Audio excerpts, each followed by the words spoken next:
Welcome back into a new video.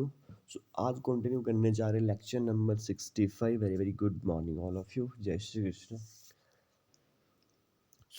NCERT के session में आज जो है मैं कंटिन्यू करने जा रहा हूँ 15,001 क्वेश्चन से आगे। अगर इसके अलावा आपने जो क्वेश्चन है वो नहीं देखे तो उसकी प्लेलिस्ट बनी हुई है, आप वहाँ पे जाके चैनल पे विजिट कर सकते हो। तो इस वीडियो के पीछे स्पेसिफिक क्या है, मैंने ये सेशन एनसीईआरटी क्लास से लिए, टोटली एनसीईआरटी क्लास से लिए कि हर एग्ज़ाम में या किसी भी एग्ज़ाम में 80-90% तक क्वेश्चन जो है एनसीईआरटी से पूछे जाते हैं। जिसकी एनसीईआरटी मजबूत होगी भाई वो जल्दी एग्ज़ाम क्रैक कर लेता है। इसके पीछे स्पेसिफिक चीज़ क्या है कि मैंने page by page, line by line, book by book, class by class चीज़ों को कवर किया है। कोई भी ऐसा एक भी फैक्ट नहीं छोड़ा है ना जो आपसे छूट जाए। तो ये आपके लिए सही है, बेटर है। किसी भी यूट्यूब चैनल में इस तरह की चीज़ें कभी नहीं करवाई गई है, ठीक है।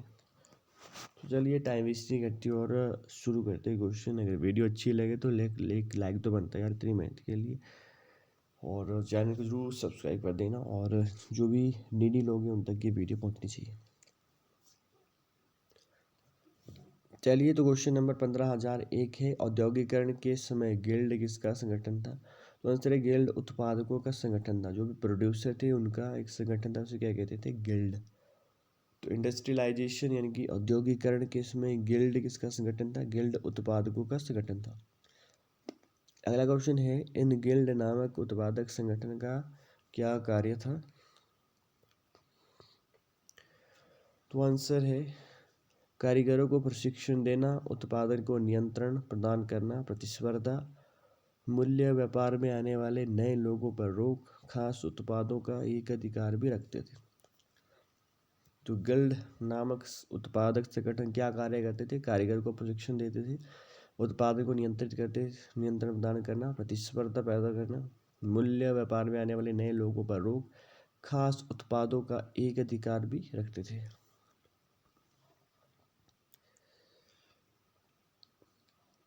नेक्स्ट क्वेश्चन है, जेम्स वाट ने कब नए इंजन का आविष्कार किया? तो आंसर है जेम्स वाट ने 1871 में नए इंजन का आविष्कार किया। तो जेम्स वाट ने कब नए इंजन का आविष्कार किया? 1871 में। अगला क्वेश्चन है, उपनिवेश औद्योगिकरण के समय भारतीय कपड़े को या सामान को कहाँ से निर्यात किया जाता था? तो आंसर है भारतीय कपड़े को मैनचेस्टर, गुजरात, सूरत, कोरोमंडल तट, मछलीपट्टनम, बंगाल, हुगली से निर्यात किया जाता।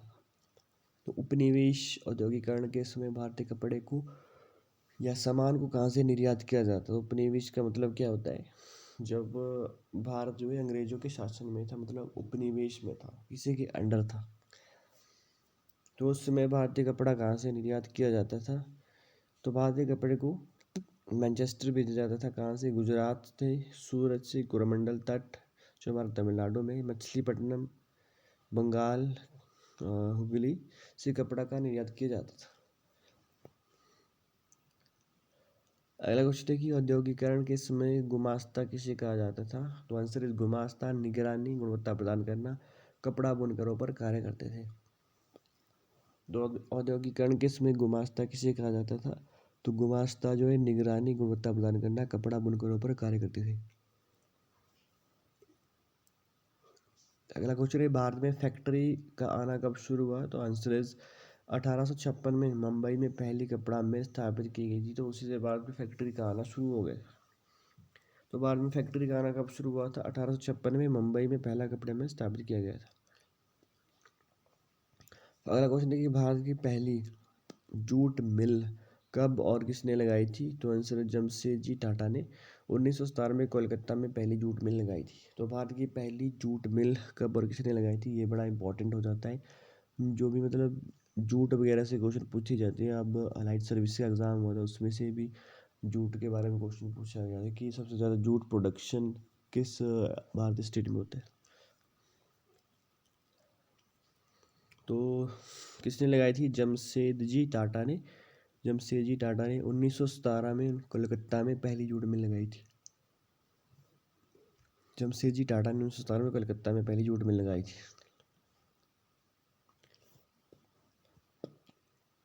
अगला है लेसन 5, मुद्रण संस्कृति और आधुनिक दुनिया। मुद्रण संस्कृति और आधुनिक दुनिया।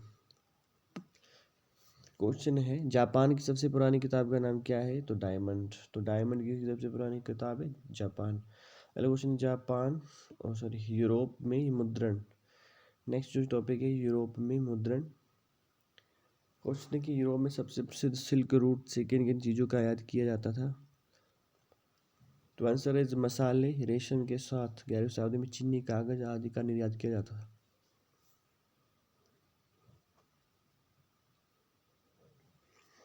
तो यूरोप में सबसे प्रसिद्ध सिल्क रूट कहाँ से संबंधित है? यूरोप से संबंधित है।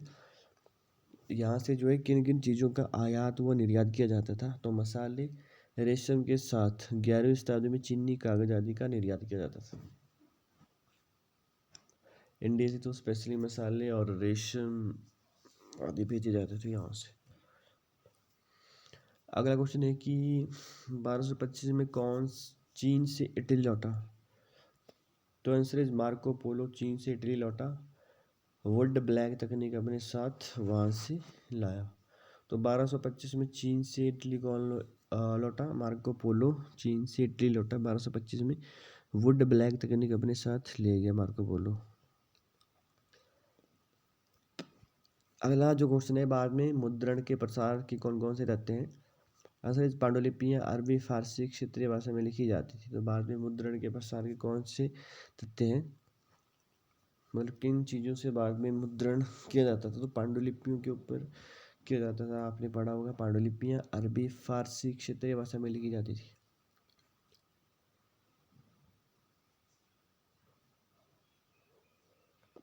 अगला क्वेश्चन है कि कोंकणी मलयालम तमिल 1780 में किसके द्वारा शुरू की गई थी? तो जेम्स हिक्की द्वारा बंगाल गजट से शुरू की गई थी। तो कोंकणी मलयालम तमिल 1780 में किसके द्वारा शुरू की गई थी? जेम्स हिक्की द्वारा बंगाल गजट से शुरू की गई थी। अगला है धार्मिक सुधार और बहस।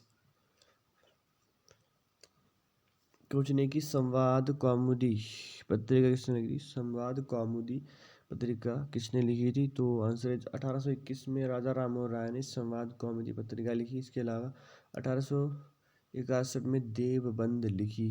इसके प्रिंट पर अंग्रेजों ने प्रतिबंध लगाया। तो संवाद कौमुदी, यहाँ पे कॉमेडी नहीं है, कौमुदी।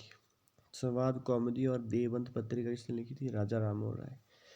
यही बुक जो है आपसे किसी भी एग्जाम में पूछी जा सकती है कि संवाद कौमुदी किसने लिखी थी? तो राजा राममोहन राय। और इसके अलावा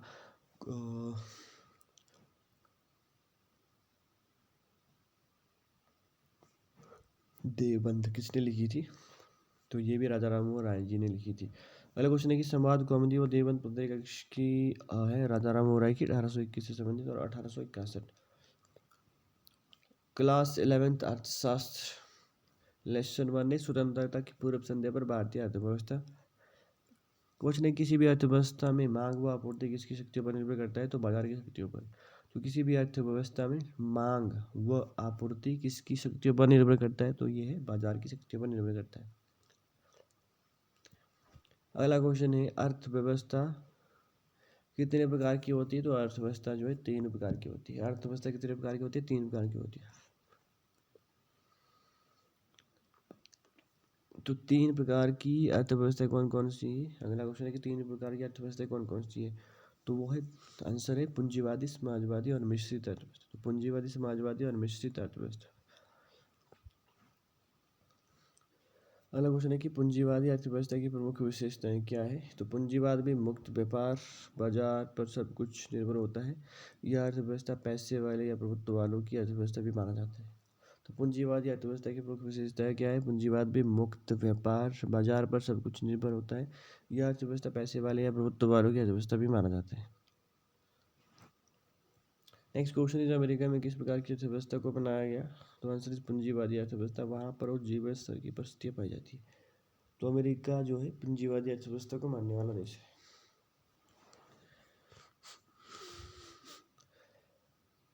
अगला क्वेश्चन है, समाजवादी अर्थव्यवस्था से क्या अभिप्राय है? तो आंसर है जिसमें राज्य, देश, केंद्र सरकार या सरकार ही निर्णय लेती है। निःशुल्क स्वास्थ्य, निजी संपत्ति नहीं। चीन और क्यूबा आदि इसके उदाहरण है। ठीक है, तो समाजवादी अर्थव्यवस्था में किसकी बात होती है? समाज कल्याण की बात होती है। वहाँ पे अपनी मतलब निजी संपत्ति की बात नहीं होती है। वहाँ पे सबका मतलब सबका साथ सबका विकास की बात होती है कि हमने रोड बनाना है, स्कूल बनाना है, एजुकेशन के लिए कुछ काम करना है ताकि आम लोगों का फ़ायदा हो सके। अगला क्वेश्चन है, मिश्रित अर्थव्यवस्था की विशेषता क्या होती है? सरकार व बाजार इसमें एक साथ उन प्रश्नों का उत्तर देते हैं कि क्या उत्पादन किया जाए, किस प्रकार उत्पादन हो और किस प्रकार का वितरण हो। तो मिश्रित अर्थव्यवस्था की विशेषताएं क्या होती है? तो आंसर है सरकार व बाजार इसमें एक साथ। कौन कौन से? सरकार व बाजार यानी कि सार्वजनिक और निजी। सरकार व बाजार इसमें एक साथ उन प्रश्नों का उत्तर देते हैं कि क्या उत्पादन किया जाए, किस प्रकार उत्पादन हो और किस प्रकार उसका वितरण हो। अगला क्वेश्चन है कि राजकोषीय नीति किसके पास होती है? तो आंसर है केंद्र सरकार के पास होती है। तो राजकोषीय नीति किसके पास होती है? केंद्र सरकार के पास होती है। अभी मैंने टेस्ट दिया तो उसमें ये आया था। अगला क्वेश्चन है कि मौद्रिक नीति किसके पास होती है? कि मौद्रिक नीति किसके पास होती है? वो आरबीआई के पास होती है। कि मौद्रिक नीति पर किसका नियंत्रण होता है? ये क्वेश्चन आया था। तो आंसर इज आरबीआई।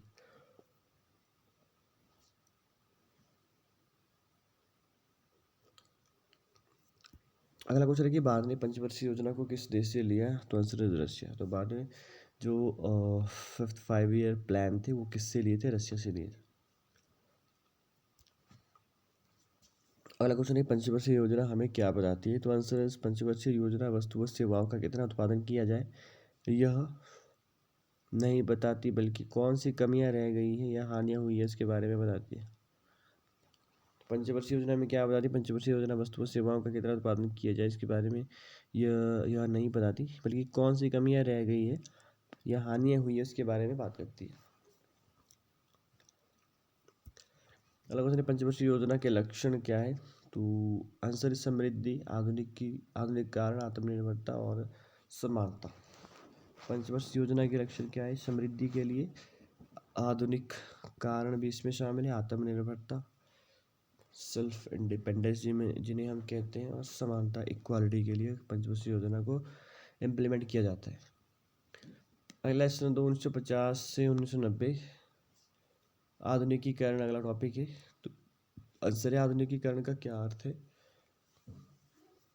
आधुनिकीकरण का मतलब वस्तु सेवाओं का उत्पादन बढ़ाने के लिए नई प्रौद्योगिकी का इस्तेमाल करना है। तो आधुनिकीकरण का मतलब वस्तु सेवाओं का उत्पादन बढ़ाने के लिए नई प्रौद्योगिकी का इस्तेमाल करना है। नेक्स्ट क्वेश्चन है, आधुनिकीकरण का क्या उद्देश्य है? तो आंसर है आधुनिकीकरण केवल नवीन प्रौद्योगिकी के प्रयोग के लिए सीमित नहीं है, बल्कि इसका उद्देश्य सामाजिक दृष्टिकोण में भी परिवर्तन लाना है। अगला क्वेश्चन है, हमारी कौन सी पंचवर्षीय योजना के अंदर आत्मनिर्भरता पर महत्व दिया गया था? तो आंसर है हमारी प्रथम 7 पंचवर्षीय योजनाओं में आत्मनिर्भरता पर महत्व दिया गया था। अगला क्वेश्चन है, हरित क्रांति भारत में कब शुरू की गई थी? तो 1966 में पूसा बिहार से शुरू की गई थी। तो हरित क्रांति कहाँ से और कब शुरू की गई थी? 1966 में पूसा बिहार से। पूसा में एक फेमस रिसर्च सेंटर है, आप बता सकते हो कि कौन सा रिसर्च सेंटर पूसा में एस्टेब्लिश है? वो भी क्वेश्चन भी पूछा जाता है। अगला क्वेश्चन है, हरित क्रांति किसने शुरू की थी? तो नॉर्मन बोरलॉग ने। ICAR जिसे हम कहते हैं अब दिल्ली में है। तो हरित क्रांति किसने शुरू की थी? नॉर्मन बोरलॉग ने। तो क्वेश्चन ये भी पूछा जा सकता है कि नॉर्मन बोरलॉग ने किसे शुरू किया गया था पंचवर्षीय योजना? ठीक है, जिससे ICAR भी हम कहते हैं, अब दिल्ली में ये एस्टेब्लिश है।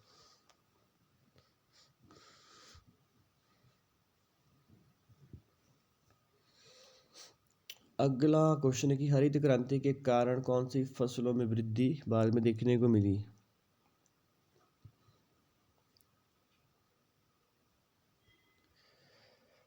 तो आंसर इस गेहूं व चावल में उर्वरकों, कीटनाशकों तथा निश्चित जल पूर्ति भी जरूरी थी, वह इनका सही अनुपात में प्रयोग भी जरूरी था।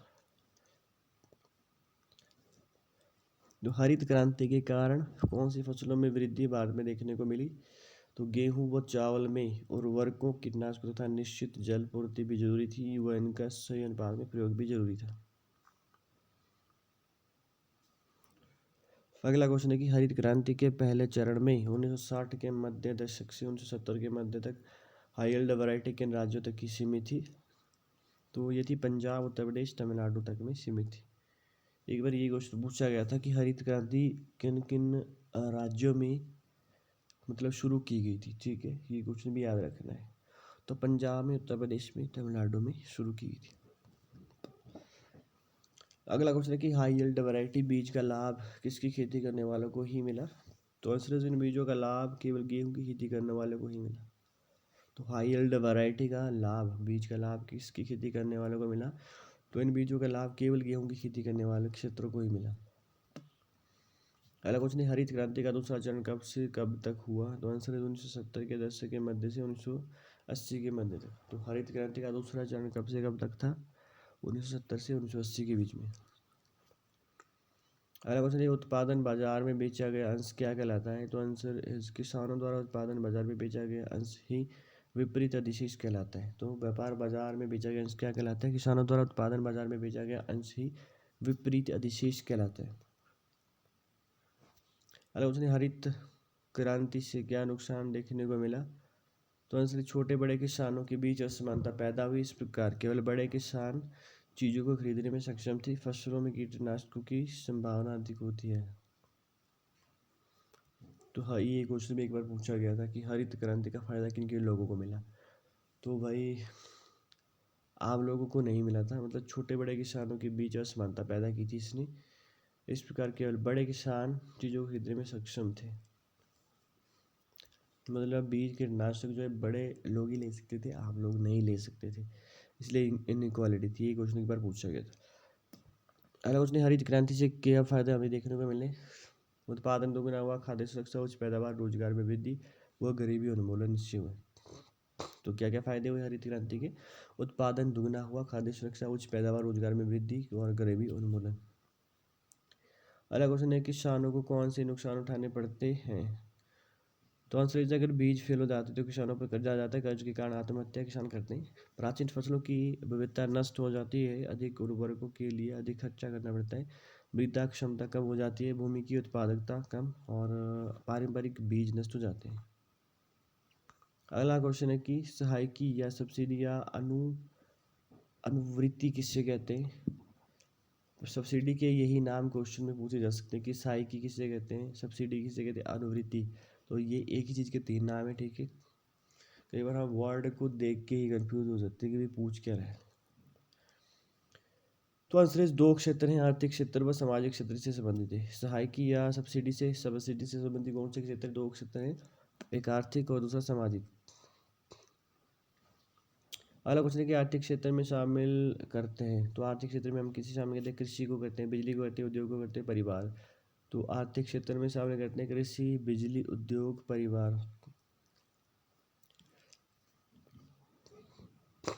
अगला क्वेश्चन है कि सामाजिक क्षेत्र में शामिल करते हैं। तो शिक्षा, स्वास्थ्य, जल, ग्रामीण विकास। सामाजिक क्षेत्र में किसे शामिल करते हैं? शिक्षा को, स्वास्थ्य को, जल, ग्रामीण विकास को शामिल करते हैं। अगला क्वेश्चन है कि निदर्शन विधि के क्या कौन कौन से हैं, क्या लाभ? तो निदर्शन विधि के क्या लाभ हैं? निदर्शन विधि के लाभ क्या है? मितव्ययिता, वैज्ञानिक, शीघ्र निष्कर्ष। तो निदर्शन विधि के लाभ कौन कौन से हैं? मितव्ययिता मतलब चुप रहना, वैज्ञानिक और शीघ्र निष्कर्ष। अगला क्वेश्चन है कि कौन प्रत्यक्ष व्यक्ति अनुसंधान का लाभ है? कौन प्रत्यक्ष व्यक्ति अनुसंधान का लाभ है? तो शुद्धता। कौन प्रत्यक्ष व्यक्ति अनुसंधान का लाभ है? शुद्धता।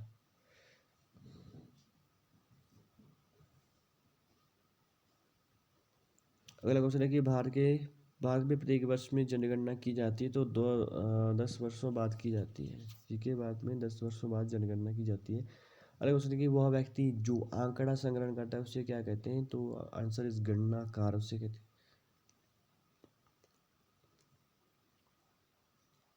अगला क्वेश्चन है, किसी अनुसंधान के लिए मूल रूप से संकलित समंकों को क्या कहते हैं? तो आंसर है अनुसंधान वो प्रौद्योगिकी। किसी अनुसंधान के लिए मूल रूप से संकलित समंकों को कहते हैं अनुसंधान व प्रौद्योगिकी।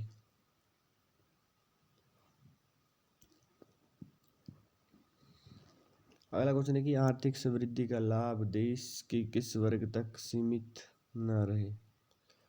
तो आंसर आत्मनिर्भर। आर्थिक समृद्धि का लाभ देश के किस वर्ग तक सीमित न रहे? आत्मनिर्भर वर्ग तक सीमित न रहे। अगला टॉपिक है भारतीय औद्योगिक विकास में सार्वजनिक और निजी क्षेत्र का। आंसर है भारतीय अर्थव्यवस्था को समाजवादी पथ पर कौन सी पंचवर्षीय योजना के माध्यम से सरकार द्वारा बड़े व भारी उद्योगों के माध्यम से अलग कर दिया गया? तो द्वितीय पंचवर्षीय योजना। क्या क्वेश्चन है कि भारतीय अर्थव्यवस्था को समाजवादी पथ पर कौन सी पंचवर्षीय योजना के माध्यम से सरकार द्वारा बड़े व भारी उद्योगों के माध्यम से अलग कर दिया गया? तो आंसर है द्वितीय पंचवर्षीय योजना। नेक्स्ट क्वेश्चन है, भारत की औद्योगिक विकास नीति को अन्य किस नाम से जाना जाता है? तो इसे महालनोबिस प्लान भी कहा जाता है, जो सार्वजनिक क्षेत्र पर केंद्रित है। भारत की औद्योगिक विकास नीति को अन्य किस नाम से भी जाना जाता है? महालनोबिस प्लान के नाम से भी जाना जाता है, जो सार्वजनिक क्षेत्र पर केंद्रित था। अगला क्वेश्चन है, औद्योगिक नीति का प्रस्ताव कब आया था? 1956 में। तो औद्योगिक नीति का प्रस्ताव कब आया था? औद्योगिक नीति का प्रस्ताव कब आया था? 1956 में। अगला क्वेश्चन है कि भारी उद्योगों पर नियंत्रण रखने के लिए राज्यों के प्रस्ताव के अनुसार उद्योगों को कितने वर्गों में बांटा गया था? तो 3 वर्गों में। तो भारी उद्योगों पर नियंत्रण रखने के लिए राज्यों के प्रस्ताव के अनुसार उद्योगों को कितने वर्गों में बांटा गया था? 3 वर्गों में बांटा गया था।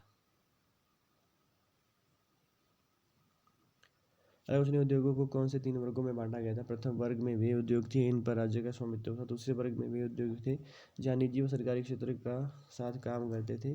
प्रथम नई इकाइयों को शुरू करने की जिम्मेदारी राज्य की होती। तीसरा वर्ग निजी क्षेत्र के अंतर्गत आते थे। तो उद्योगों को कौन से 3 वर्गों में बांटा गया था? तो ये 3 प्रकार के उद्योग थे।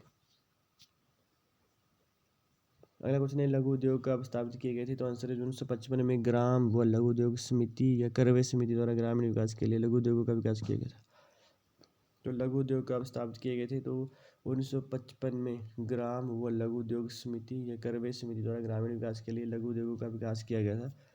अगला जो टॉपिक है, व्यापार नीति आयात प्रतिस्थापन। क्वेश्चन है, आयात प्रतिस्थापन किसे कहा जाता था? तो आंसर है व्यापार नीति या आयात प्रतिस्थापन व्यापार नीति औद्योगिक नीति के रूप में संबंधित थी। प्रथम पंचवर्षीय योजना में व्यापार की विशेषता अंतर्मुखी व्यापार नीति थी। इस नीति को आयात प्रतिस्थापन भी कहा जाता था।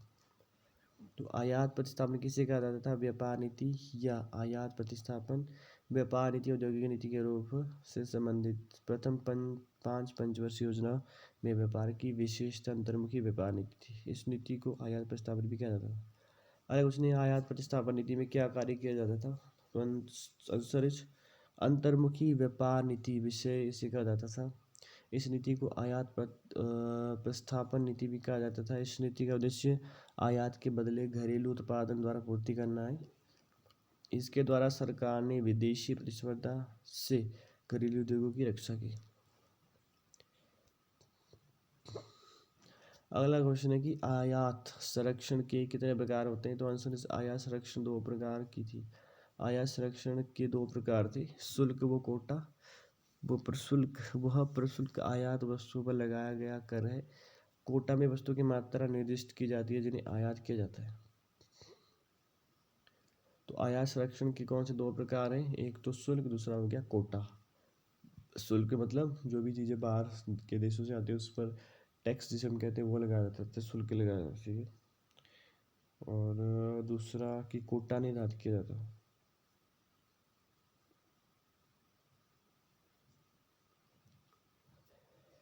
अगला है अध्याय 3 आर्थिक सुधार। क्वेश्चन है, आर्थिक सुधार 1991 से आप क्या समझते हैं? तो आर्थिक सुधार 1991 में उदारीकरण, निजीकरण और वैश्वीकरण के ऊपर ध्यान दिया गया था। अगला क्वेश्चन है कि भुगतान संतुलन किसे कहा जाता है? तो आंसर है किसी देश के एक साल में दूसरे देश के साथ हुए कुल लेनदेन का परिणाम अर्थव्यवस्था का भुगतान संतुलन कहलाता है। तो भुगतान संतुलन किसे कहते हैं? किसी देश के एक साल में दूसरे देश के साथ हुए कुल लेनदेन का परिणाम अर्थव्यवस्था का भुगतान संतुलन कहलाता है। अगला क्वेश्चन है कि भुगतान संतुलन में क्या क्या शामिल होता है। तो चालू खाता, जमा खाता और पूंजी खाता। यहाँ पे आता है चालू खाता, जमा खाता और पूंजी खाता।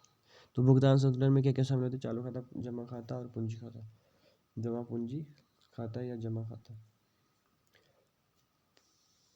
अगला क्वेश्चन है चालू खाता घाटा से आपका क्या अभिप्राय है। आंसर चालू खाता घाटा में हमारा अभिप्राय जब हमारा खर्चा ज़्यादा हो जाता है और हमारी आय कम हो जाती है। अगर हमने 100 रुपये स्पेंड किए और हमारी आय 50 रुपये है तो ये चालू खाते के ऊपर घाटा हो गया मतलब। नेक्स्ट क्वेश्चन है पूंजी खाते की कौन सी निशानियाँ होती है। Answer is net external assistant plus net CBASSC CBSE net FD plus in. अगला क्वेश्चन है कि वित्तीय खाते में कौन सी चीज़ें शामिल होती है। तो answer is FD portfolio investment. तो वित्तीय खाते में कौन सी चीज़ें शामिल होती है। तो वित्तीय खाते में FD और पोर्टफोलियो इन्वेस्टमेंट शामिल होती है। सो आज के सेशन में इतना ही। मिलते हैं एक नई एनर्जेटिक वीडियो के साथ। तब तक के लिए जय हिंद जय भारत। अगर वीडियो अच्छी लगे तो यार एक लाइक तो बनता है और सब्सक्राइब चैनल, और जो भी नीडी लोग हैं उन तक ये वीडियो पहुंचनी चाहिए। सो ऊपर वाले से यही ब्लेसिंग्स करूँगा कि आप ज़िंदगी बहुत जल्दी सक्सेस हो। अगर आप इन चीज़ों को बार बार रिवाइज करवाओगे करोगे ना तो हर एग्ज़ाम में देखोगे आपको सारे क्वेश्चन आएंगे, ठीक है। क्योंकि मैंने खुद एक्सपीरियंस किया। अभी मेरा एग्ज़ाम हुआ था हिमाचल प्रदेश अलाइड सर्विसेज का, तो उसमें मतलब मैक्सिमम क्वेश्चन NCERT बेस्ड थे। सो चलिए मिलते हैं नेक्स्ट वीडियो में। तब तक के लिए जय हिंद जय भारत, जय श्री कृष्णा, राधे राधे।